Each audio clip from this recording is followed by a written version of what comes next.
Escreve pra gente aí, quem puder. Escreve aí, o que que é isso aí? O que que é esse tal desse céu? O que que é o inferno? Se não puder escrever, falar, né? Compartilha Quando com a a gente gente, aí.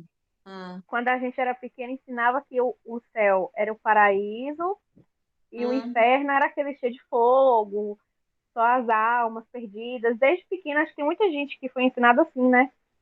uhum, Igual uhum. naqueles panfletinhos que ficam, todos, por exemplo, é igual ao panfletinho que os testemunhos de Jeová entregam, né? Sim, Aí tem aquela idealização do céu, aquilo ali. Uhum. certo. Um negócio bem armadinho, né? O céu bem armadinho. Aham. E o inferno? Fogo. Só fogo. Fogo e alma perdida sofrendo. E aí, que mais?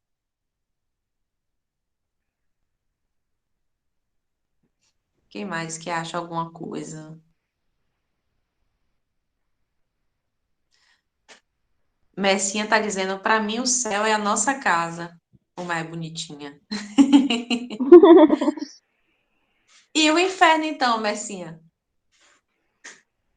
Se o céu é sua casa, o inferno seria o quê, então?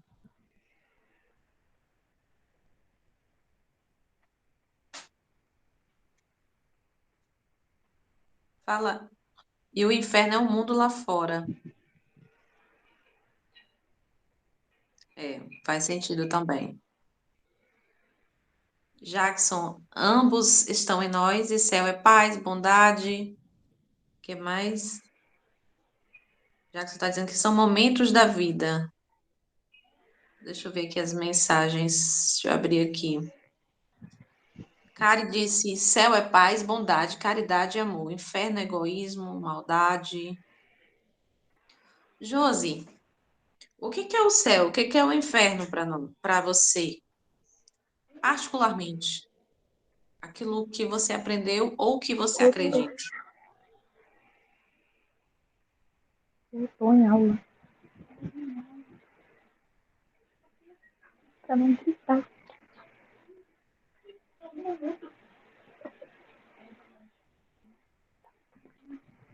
Não quer falar, Josi? Bianca, a ideia de céu para mim é um paraíso e paz. Inferno é castigo, é fogo.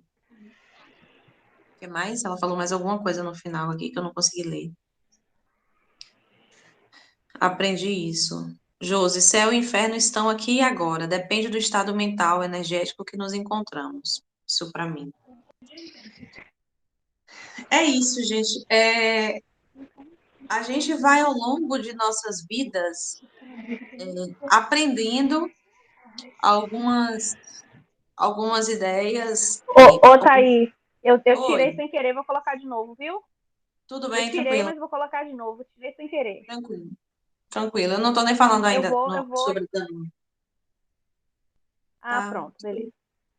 Tudo bem, Lori.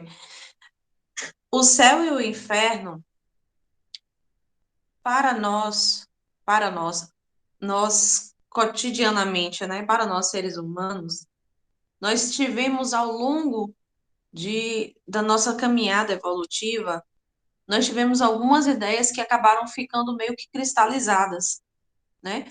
Então, o céu, para Renato Russo, é azul, né? Que quando ele diz que o céu é azul, né? Então, aquela ideia contemplativa de algo extremamente celeste, né? O céu é algo amplo, claro, aqui, visto da nossa pouca condição de visão, seria algo extremamente o quê? Bonito e contemplativo. A partir desse ponto, a gente pensa o quê? Que no céu tem anjos, querubins, serafins, né? As nuvens seriam. A gente acaba tendo essa ideia um tanto o quê? Mitológica, mas creio que há dimensões mais densas e mais elevadas, mais densas e mais o quê? mais densas e elevadas que o planeta, o umbral e o nosso lar, certo? A gente vai falar exatamente também sobre isso. E aí a gente vai criando essas ideias e a gente vai permitindo que essas ideias se tornem verdade, até mesmo no nosso inconsciente, moldando o nosso comportamento. Eu vou chegar lá adiante e vou tentar provar isso em poucas palavras para vocês. Como essa ideia mitológica acaba por moldar o nosso comportamento e acaba também nos distanciando da real ideia de caridade, viu? Porque quando a gente, quando a gente pensa em caridade, a gente tem uma ideia tão distorcida do que é ser caridoso que a gente acaba praticando algumas pequenos atos de bondade por medo deste inferno que algumas pessoas aqui, como Lore e Bianca, falaram, né? A gente acaba falando, eu vou dar isso daqui para eu não ir para o inferno. Eu vou fazer isso daqui para não ir para o inferno. Então a gente aprende que o temor, né? O sentimento, o comportamento de temer algo seria algo que empurra a gente para tomar algumas decisões. E essas decisões vão ficando o quê? Distantes da caridade e do amor desprendido, como quando a gente fala em amor incondicional. Então, a caridade ela vai ficando cada vez mais distante da gente quando a gente pensa dessa forma, né? Eu mesmo é, tenho uma ideia de caridade que eu sei, eu tenho certeza que ainda não é a energia correta de se estabelecer aquilo que de verdade é caridade, aquilo que o Espiritismo diz, fora da caridade não há salvação, né? Mas vamos lá, porque senão vou começar a falar demais e vamos ao... Olha, esse slide aí é um slide que já veio pronto. Eu estava estudando a partir da nossa matéria, né, do Entendendo o Espiritismo, porém, essa obra, esse material, ele já estava contemplando não só o Entendendo o Espiritismo, mas ele foi um pouquinho mais à frente, então eu peguei acesso de tudo isso daí para poder contemplar melhor para vocês, tá? Ele é um material do ano 2009 e está disponível nas redes sociais, no aplicativo SlideShare. Caso alguém queira conhecer o material, mas também vou dispor desse material no grupo, mas não, esse material não é meu, não eu quem aprontei, mas como ele é de domínio público, eu lancei mão dele para que a gente possa estudar hoje, tá?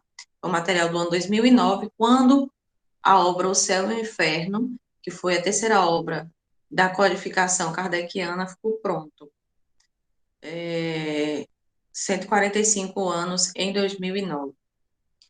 Lore, passa para a próxima para nós. Justiça divina, segundo o Espiritismo. Olha aí o que vocês acabaram de falar. Olha aí. Olha aí o céu e o inferno, né? Não é isso que a gente está vendo? O paraíso, o céu azul, ensolarado, um negócio lindo. Esse que a gente contempla aqui de baixo, né? E o que que tem lá na outra porta, além do fogo? O que que tem aí? O que que a gente consegue ver além do fogo nessa outra porta?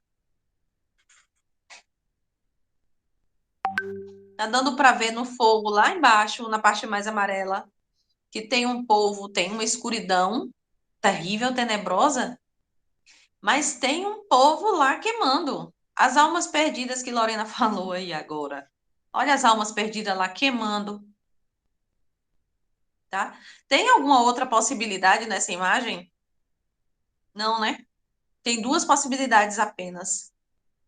Então, o céu e o inferno se põem dessa forma, né? Até então, na maneira dogmática, vamos dizer assim, na forma como a gente aprendeu, da forma dogmática de conceber o pós-morte seria isso, ou céu ou inferno, tá?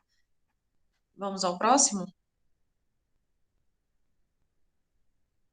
A origem de o céu e o inferno, né? E aí o Kardec, a gente tem apresentado, né? As causas primárias pertencem à Gênese, à obra Gênese, e a segunda parte do mundo espírita, que seria o livro dos médiuns, que será a aula que vem. Tudo isso frutificado. Depois do livro dos espíritos, a gente tem a terceira parte, que é o que a gente vai falar hoje, que são as leis morais. E o último, que vai estar lá na frente, é das esperanças e consolações. Então, quando a gente fala em céu e inferno, a gente está falando em justiça divina, estamos falando de leis morais, tá? Próximo.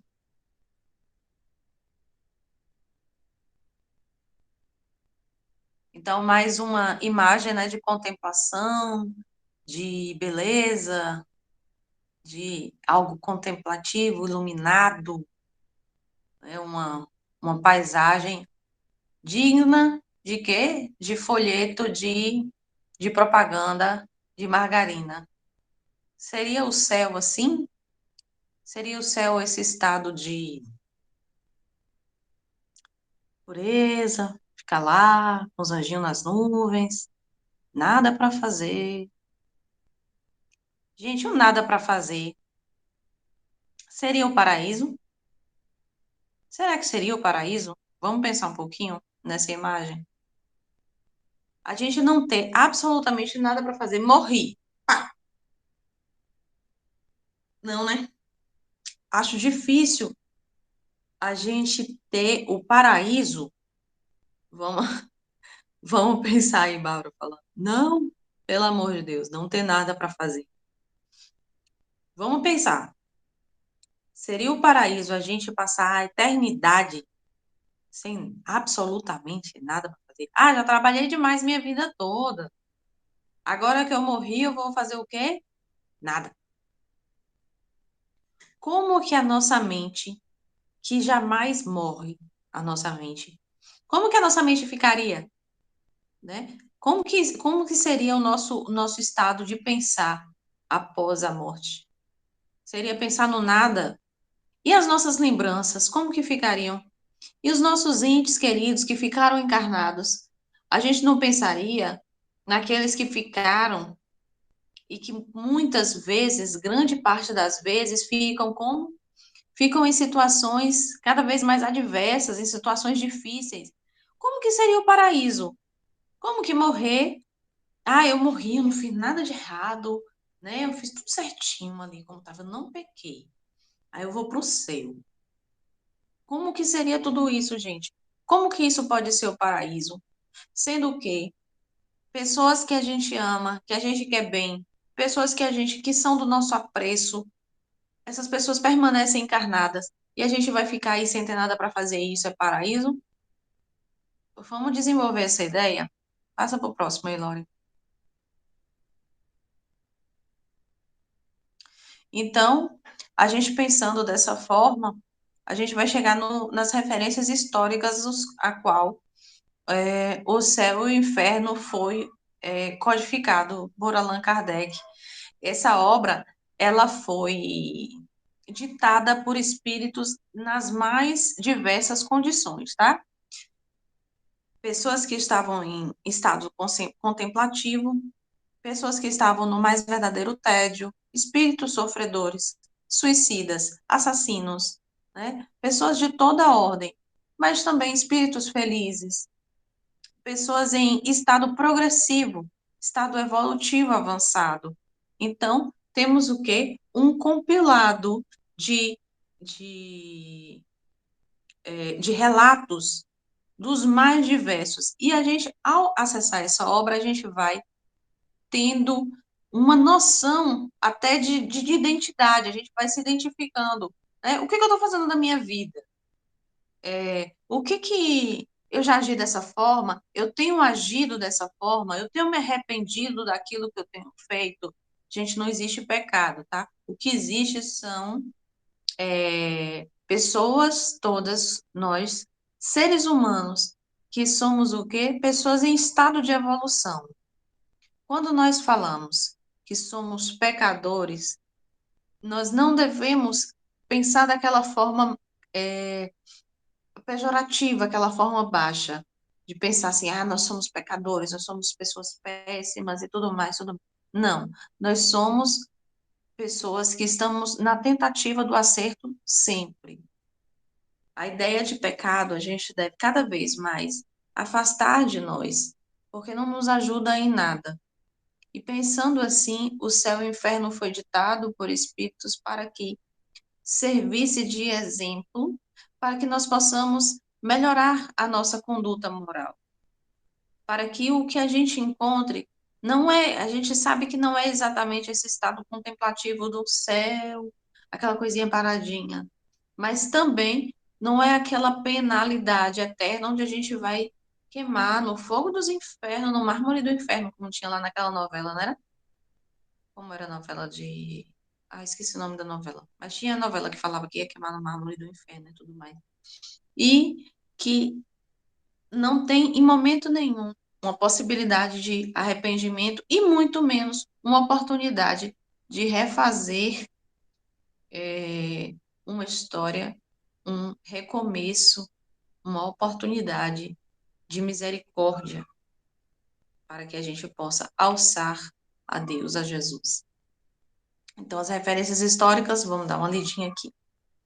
Segundo as informações de André Moreira, um dos brilhantes biógrafos do codificador do Espiritismo, o ano de 1865 foi um ano de várias conquistas para a doutrina. Além do surgimento dessa obra básica, que é O Céu e o Inferno, surgiram vários jornais espíritas que contribuíram para ampliar a divulgação do Espiritismo, entre eles O Salvador do Povo, A Luz, A Voz de Além-Túmulo, em Bordeaux, O Futuro em Paris, O Médium Evangélico em Toulouse, O Mundo Musical em Bruxelas e Brasil, no Brasil, o Eco de Além-Túmulo na Bahia. Ó, que lindo! Bahia é um dos celeiros mundiais do Espiritismo. Tá? Próximo. É, pode seguir, que a gente já falou sobre essas contemplações, sobre essa paz, sobre. E aí, o objetivo de O Céu e o Inferno. O título dessa obra indica claramente o seu objetivo. Aí reunimos todos os elementos próprios para esclarecer o homem sobre o seu destino.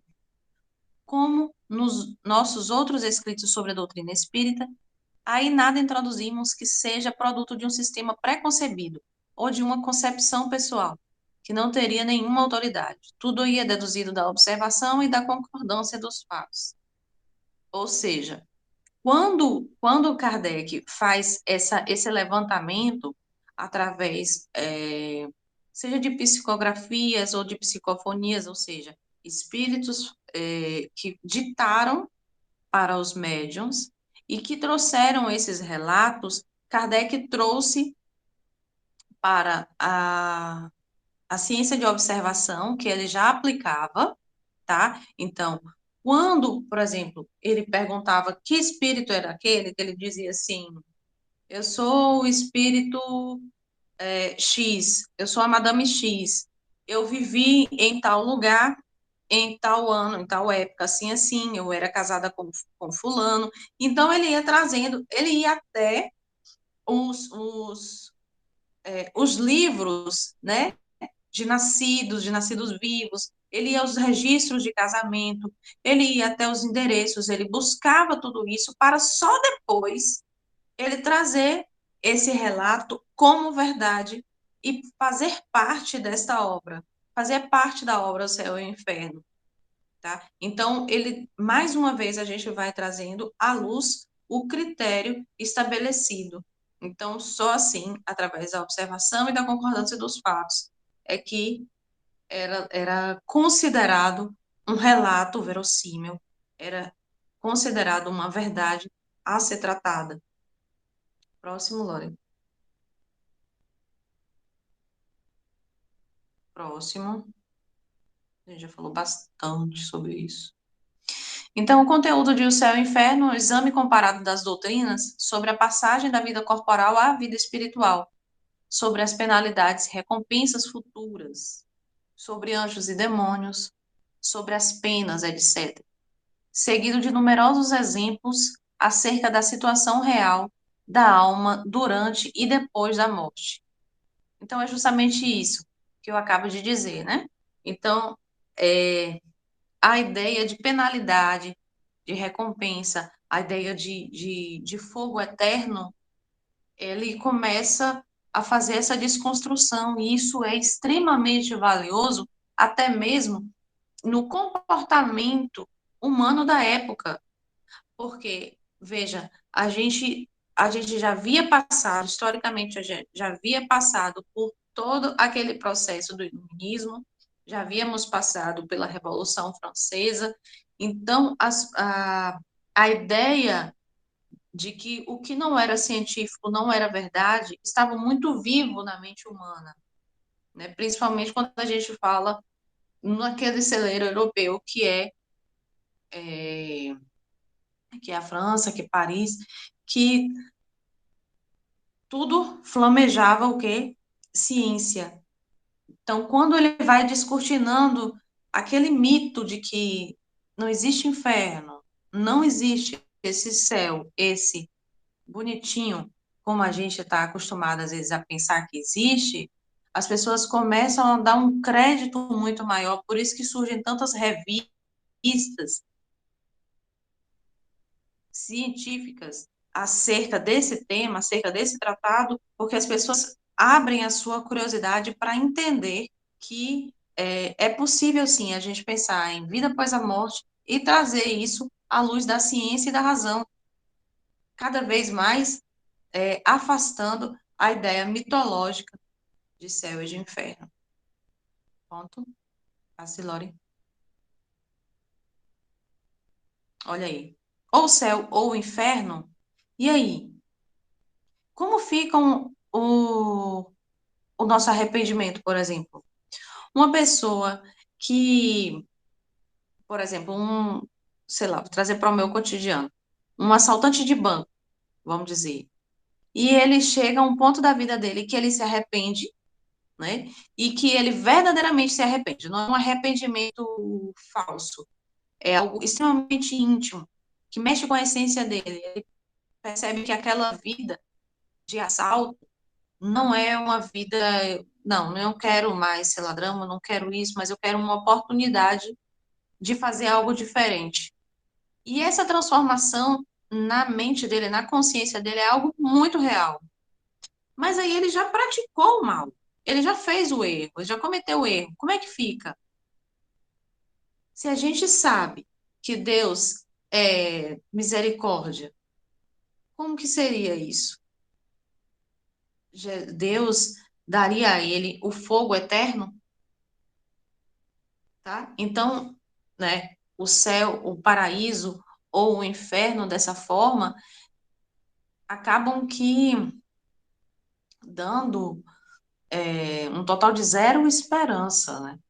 Porque se você já cometeu algo, algum equívoco na vida, ou seja, já foi, já era, você está perdido, né? Então, dá até uma sensação de que, ó, já tô perdido, então para mim todo mato é caminho. Não é assim? Por quê?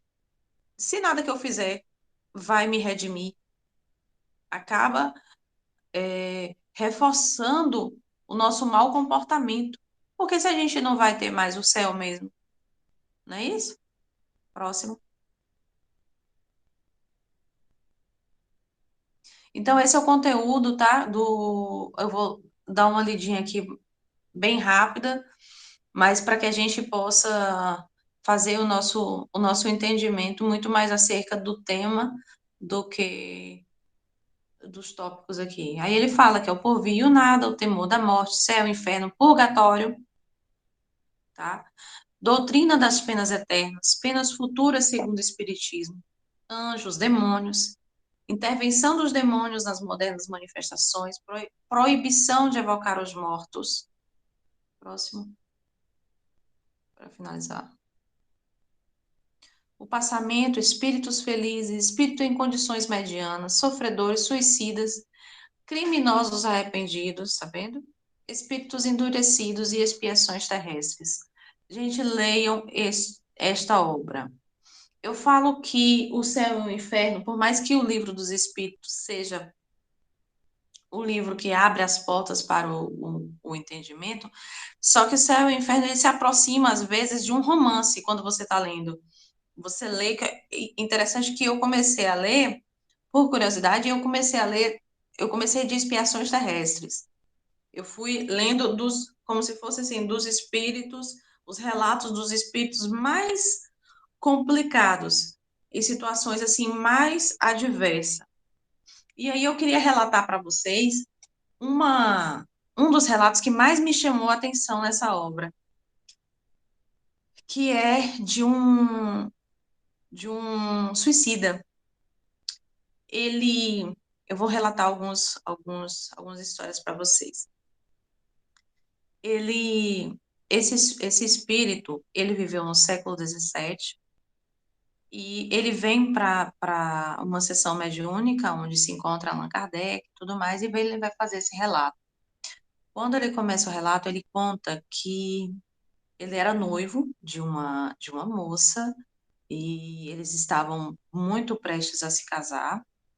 E ele teve a infeliz notícia, um certo momento, quando ele chegou na casa dela, ele bateu na porta da casa dela, e ele vai dizer, como ele sempre ia, e aí ela chega na porta, mais ou menos assim.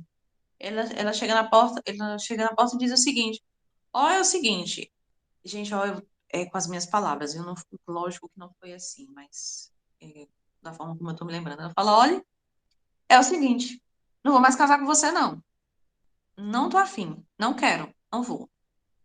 Ele entra num pânico e num desespero, um negócio imenso, assim, tipo, a mulher da minha vida, para tudo e tal, e ela, irredutível. Não, não vou casar com você, e pronto, acabou, chega de conversa, sai daqui, sai de mim, me erra. O que que ele faz? Ele chega no primeiro momento, no mesmo dia, e pá, se mata. Assim, tranquilão, se mata, do nada. Do nada assim, né? Não é do nada, é do desespero do momento. Né? E aí ele, pá, no momento em que ele se mata, primeiro que quando ele vê que ele se mata, que ele na verdade não se matou, que ele permanecia vivo, ó que doideira. Deixa eu ver se eu aumento minha imagem aqui. Ah, não dá pra aumentar. Que ele acorda na espiritualidade, ele fala: que foi isso que eu fiz aqui? Primeiro, eu não morri. Segundo, não era motivo.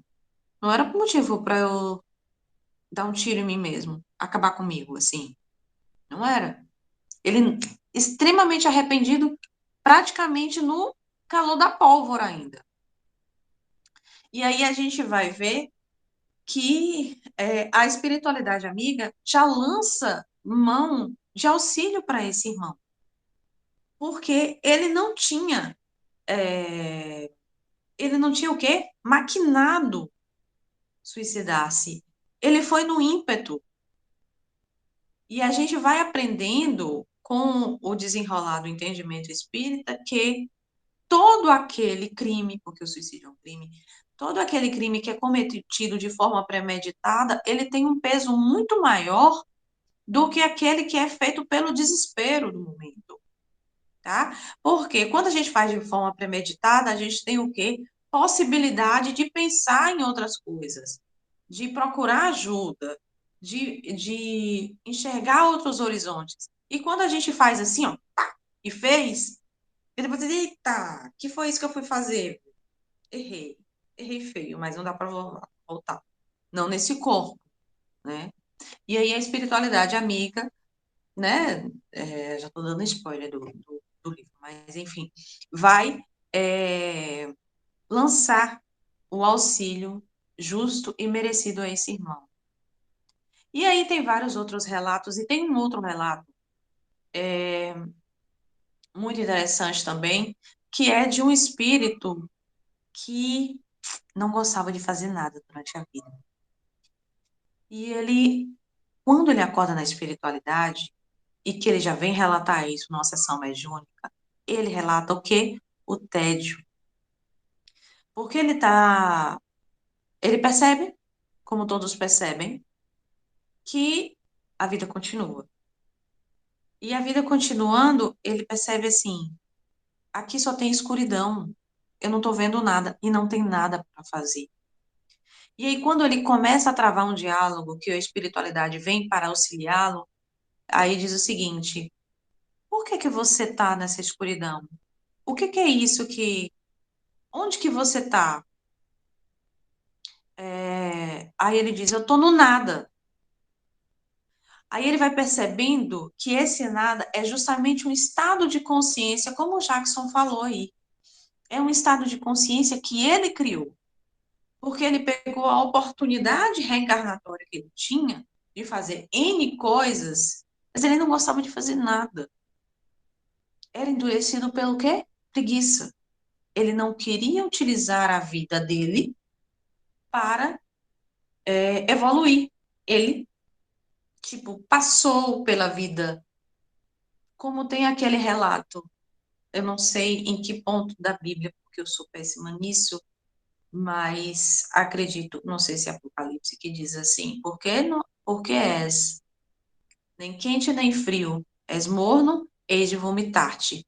Então ele era o quê? Morno, aquela pessoa que não fazia nada. E quando ele acorda na espiritualidade, quando ele acorda, não na espiritualidade, mas na erraticidade, numa, numa condição de quê? De limbo, ele percebe que o nada foi a pior opção que ele poderia ter lançado mão na vida dele, porque ele criou esse nada e ficou preso na consciência dele, tá? Mais adiante eu vou ver se dá para a gente trazer mais outros relatos aí. Segue, Lauren.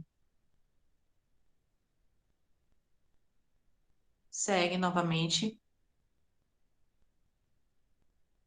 O porvir e o nada, né? Aí Kardec traz aí um relato. Aí diz o seguinte: vivemos, pensamos e operamos. Eis o que é positivo. E que morremos não é menos certo. Mas, deixando a terra, para onde vamos? Que seremos após a morte? Estaremos melhor ou pior? Existiremos ou não? Ser ou não ser, tal é a alternativa. Para sempre ou para nunca mais? Ou tudo ou nada? Viveremos eternamente? Ou tudo se aniquilará de vez? É uma tese, essa que se impõe, né? Então, aquilo que moveu Kardec no momento para desenvolver essa ideia de vamos aqui tentar organizar, né, sobre as grandes questões, para onde vamos, né? A justiça divina se faz muito presente nessa obra, porque o que eu fiz vai me jogar para onde, né? Segue, Lore. É? Lembra aí daqueles que nos aconselham? Será que é assim? Será que são anjinhos ou demoninhos que estão o tempo inteiro nos aconselhando, chegando pertinho da nossa consciência e trazendo para nós é, alternativas, bem e mal, e a gente vai como no desenho animado, ó, é assim assim, não, é assim assado. E aí a gente vai fazendo as nossas escolhas, né? Segue, Loi.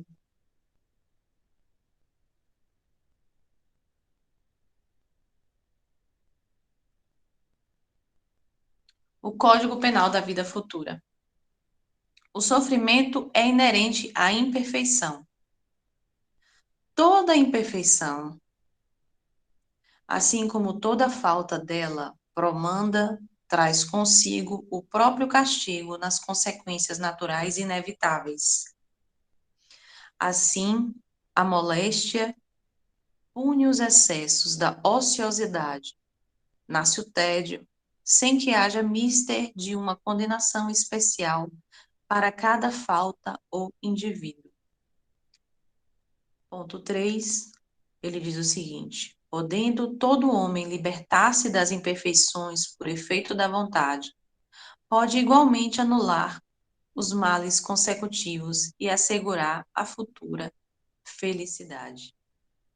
E é quando Jesus diz a cada um segundo suas obras, no céu como na terra, tal a lei da justiça divina. Então, aí ele já está trazendo o quê? A visão espírita do sofrimento, pois é inerente à imperfeição, ou seja, nós sofremos porque somos imperfeitos. Por isso que quando eu comecei a falar, eu disse, olhe, nós não somos pecadores, nós somos seres em evolução. Nós somos pessoas que estamos o tempo todo tentando acertar. Ainda que a gente equivoque, na maioria das vezes a gente se equivoca, e tem hora que a gente se equivoca feio, né? Mas o nosso desejo é de acertar. Às vezes a gente, por exemplo, lança mão de como se fosse justificativas, pequenas justificativas para errar, mesmo a consciência da gente dizendo, ó, tá errado. Mas de alguma forma a gente burla a nossa consciência e vai o quê? Tentando justificar os nossos equívocos. Mas a gente sabe que caminho a gente tem que trilhar. Sabe por que que a gente sabe? Porque a gente tem a consciência, a nossa consciência, é Deus ativo em nós. Então não tem como, né? Sobre, pelo menos na nossa atual escala evolutiva, a gente, sobre as grandes questões, a gente já sabe quando a gente está errando e quando a gente está acertando. Nem sempre a gente sabe, mas são questões mais sutis que a nossa evolução ainda às vezes não pega da melhor forma possível, né? Então, quando ele traz que o castigo é próprio dessa nossa imperfeição, é o quê? É lei de causa e efeito. Se para tudo o que a gente faz existe uma consequência, ou seja, cada causa tem uma consequência, tudo que a gente vai encontrar após o nosso desencarne é o quê? Consequência daquilo que a gente vem cultivando após essa vida. Então, toda atitude que a gente está fazendo está nos trilhando para um caminho. Então, são as nossas decisões e também as nossas não decisões. Quando a gente deixa a nossa vida com a gente também está trilhando um caminho pós, vida pós-vida, né? Que já que não existe a morte, seria a nossa vida espiritual. A gente está como se a gente estivesse depositando nessa vida, nessa próxima vida, um acesso mais ou menos confortável. Por isso que não existe essa coisa de céu e de inferno, porque nada é taxativo, nada é tão quadrado. Todas as questões são levadas em consideração o tempo inteiro, mesmo os nossos equívocos, eles existem diálogos com outros comportamentos, porque somos soma de várias experiências. Então, as nossas experiências todas, elas são levadas em consideração. O efeito vem. Quando a gente se arrepende, a gente está dando o quê? A gente está dando uma nova modelagem para o nosso comportamento. Então, não basta a gente se arrepender. A gente precisa de novas oportunidades para fazer diferente.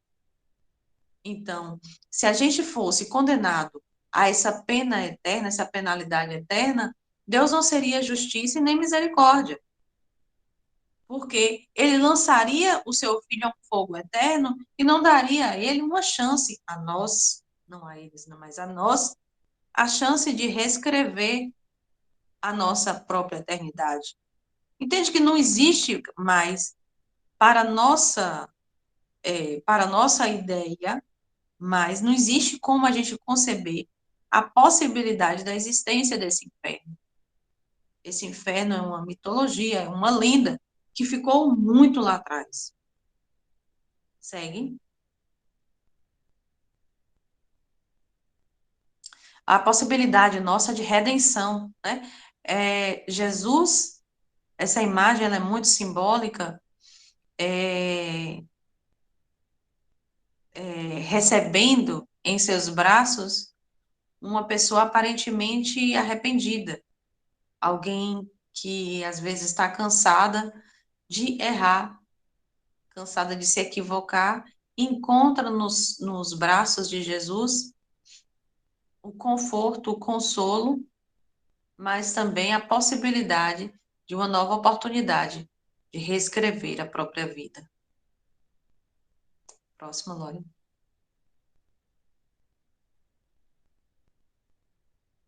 Cada um desses exemplos é um estudo onde todas as palavras têm sua importância para quem meditá-las com atenção, porque de cada ponto jorra uma luz sobre a situação da alma depois de sua morte, e a passagem, até então obscura e tão temida, da vida corpórea à vida espiritual. É o guia do viajor antes de entrar num país novo. A vida de além-túmulo ali se desenrola sob todos os seus aspectos como um vasto panorama. Cada um nele aurirá novos motivos de esperança e de consolação, e novos sustentáculos para afirmar sua fé no futuro e na justiça de Deus. Não é isso? Então,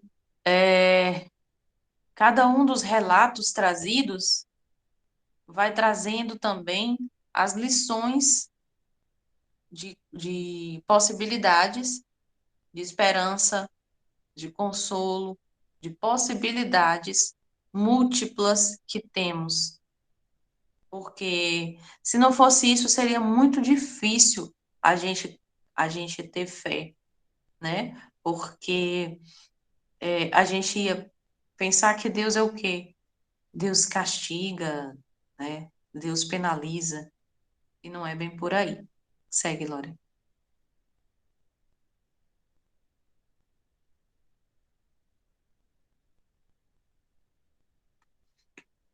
Pode seguir, Lore. Hum. Mesmo entre os espíritos, esse livro é quase desconhecido. A maioria dos que conhecem nunca se inteirou de verdadeiro significado. Kardec nos dá de suas páginas o balanço da evolução moral e espiritual da humanidade, terrena até os nossos dias. Mas, ao mesmo tempo, estabelece as coordenadas da evolução futura. As penas e recompensas de após a morte saem do plano obscuro das superstições e do misticismo dogmático para a luz viva da análise racional e da pesquisa científica.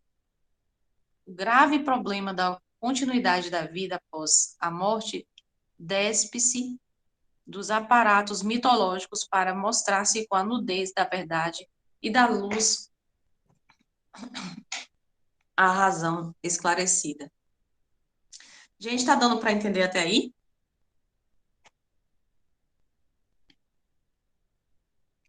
Tá dando para entender, meu povo?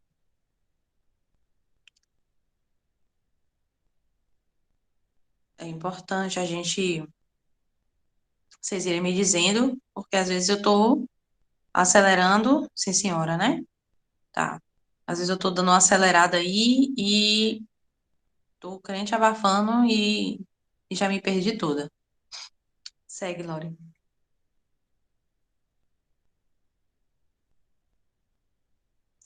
Demonstrando a todos nós a grandiosidade da justiça divina, Kardec apresenta com detalhes exemplos a vida no mundo espiritual, onde vamos encontrar os benefícios, alegrias, dores e sofrimentos, como resposta natural às nossas ações e realizações, diante da lei maior enquanto encarnados.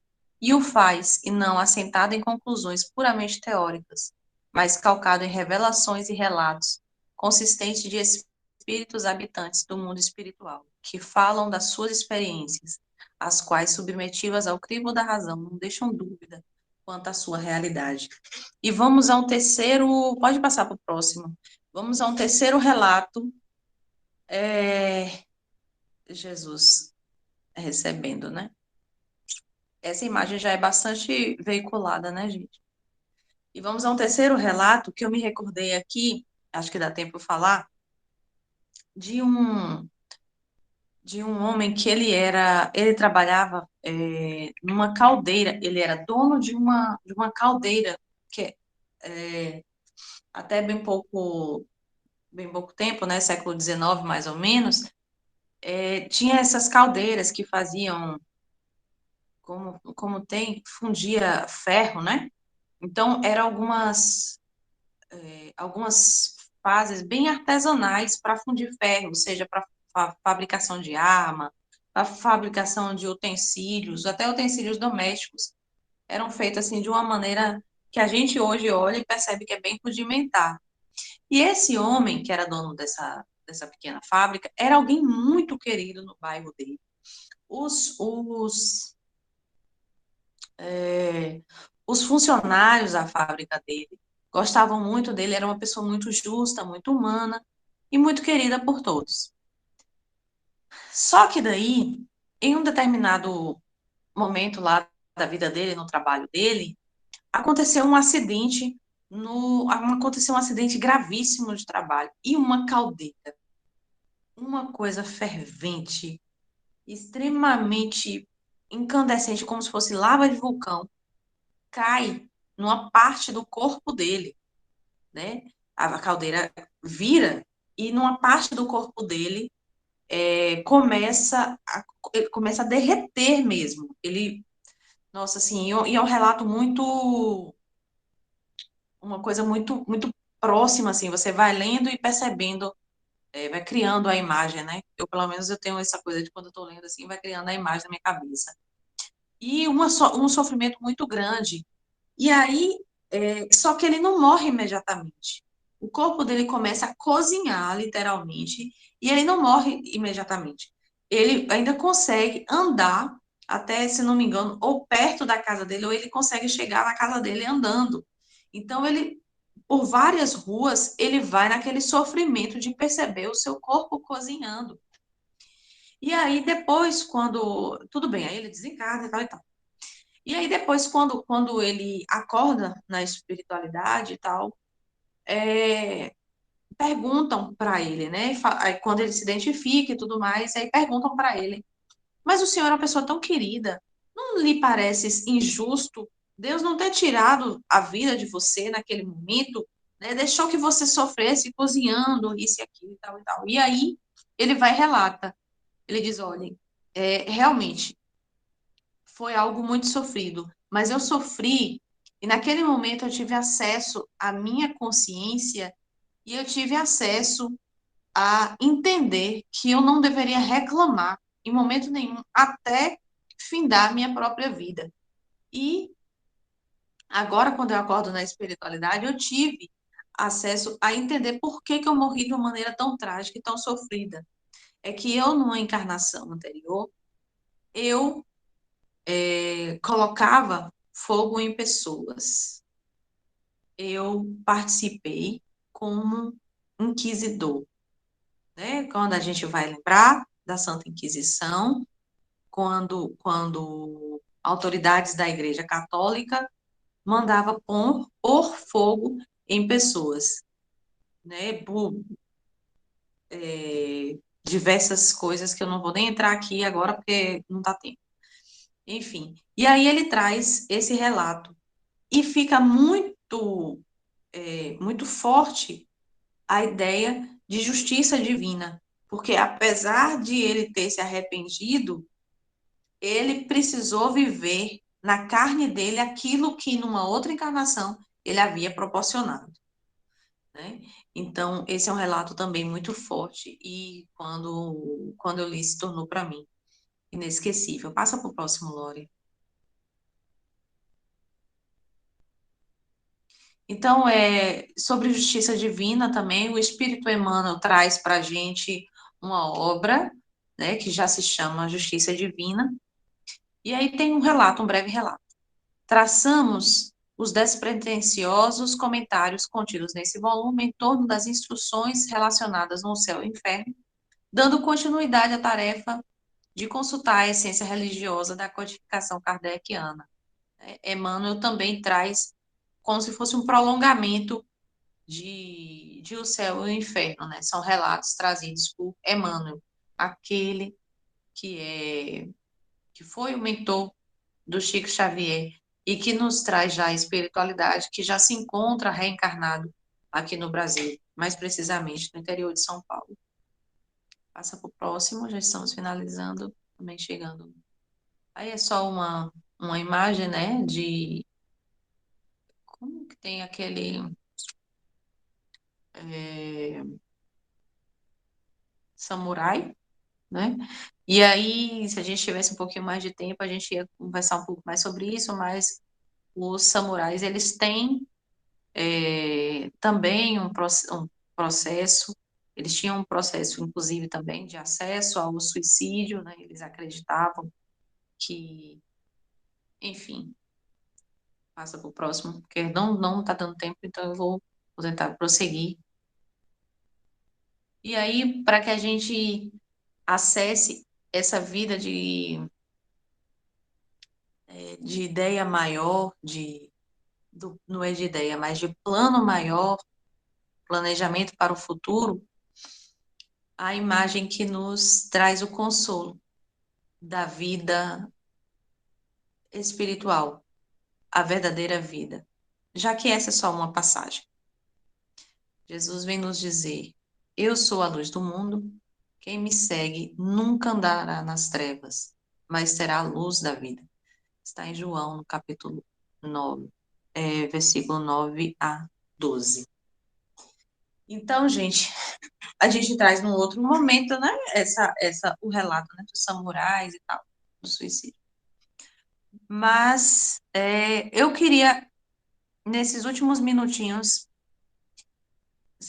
que vocês me dissessem se deu para entender um pouco o que diferença que é essa entre a visão de céu e inferno espírita, na visão espírita, para a visão não espírita, seja distante de religião, ou seja, de uma visão católica, protestante. Deu para entender mais ou menos essa diferença ou não? Ou vocês acham que não tem tanta diferença assim? Pode ser também. Fala aí para nós. O que vocês. Ah, tá. E perguntas, né? Quem tem pergunta aí? Deu para compreender? Ok. Tá quietinho hoje, Rock. Rock hoje tá quieto. Mas enfim, gente. Se tiverem acesso, tomara que tenham, vamos acessar a obra. Eu gosto desses relatos. Eu também gosto. E o Céu e o Inferno, ele é basicamente relatos.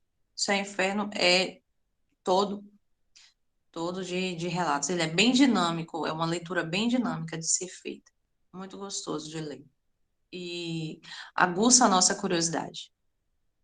Então, pessoal, se vocês tiverem perguntas também, algumas pessoas estão mandando depois para a gente e tal, manda, não tem problema. Pode mandar no privado, pode fazer da melhor forma que vocês quiserem, da maneira que vocês se sentirem mais à vontade. Até porque também tem hora que não lembra no mesmo momento, né? Mas aí, depois fica curioso e quer perguntar alguma coisa, sintam-se à vontade, tá bom? Então, vamos fazer a nossa prece, fazer o nosso encerramento, Já, que o tempo já saí? está passando. Oi, Lore. Eu já posso fechar Diga. então, né, o slide? Pode sim. Já. Ah, tá. Pronto. Já estava no último lá. É, vamos, vamos todos, na nossa prece de hoje, fazer uma oração bem direcionada para o momento, né? Que o nosso, acho que todo mundo aqui a maioria pelo menos ou é baiano, ou vive na Bahia e tal. Então a gente está num momento, a gente está entrando no mês de junho e a gente tem a nossa tradição muito viva, muita vontade de fazer os nossos festejos juninos, mas a gente não deve se esquecer que os tempos vividos são tempos bastante difíceis. Então, trazer à luz a nossa própria consciência, das nossas responsabilidades, porque todas as coisas já estão postas, todas as informações, todas as formações já estão postas. Temos, não existe blindagem, não, tá? Dizer, olha, eu sou blindado, eu não pego essa doença, ou eu não passo para ninguém, não existe isso.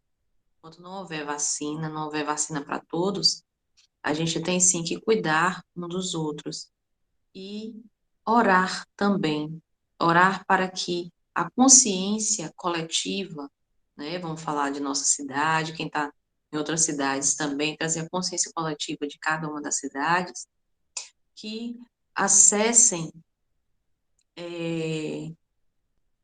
a sua melhor virtude, que é pensar no próximo, dar o nosso melhor ao próximo. Então, que a gente aguarde um pouquinho, guarde um pouquinho a nossa energia de festejo, porque o momento agora é de precaução, né? Então, que a gente possa fechar os nossos olhos e mentalizar Jesus, mentalizar a Maria de Nazaré, mentalizar a energia, a causa primária de todas as coisas, acessar o divino, agradecendo, rogando bênçãos ao nosso Pai maior e que possamos, se for de nossa dignidade e merecimento, estarmos juntos na próxima quarta-feira com o tema O Livro dos Médiuns, e se for da vontade de Deus, estaremos todos reunidos, aguardando em paz e trazendo a serenidade que Jesus nos proporciona em nossos corações. Que assim seja, graças a Deus. Muito boa noite, muito obrigada e até quarta que vem, meu povo lindo.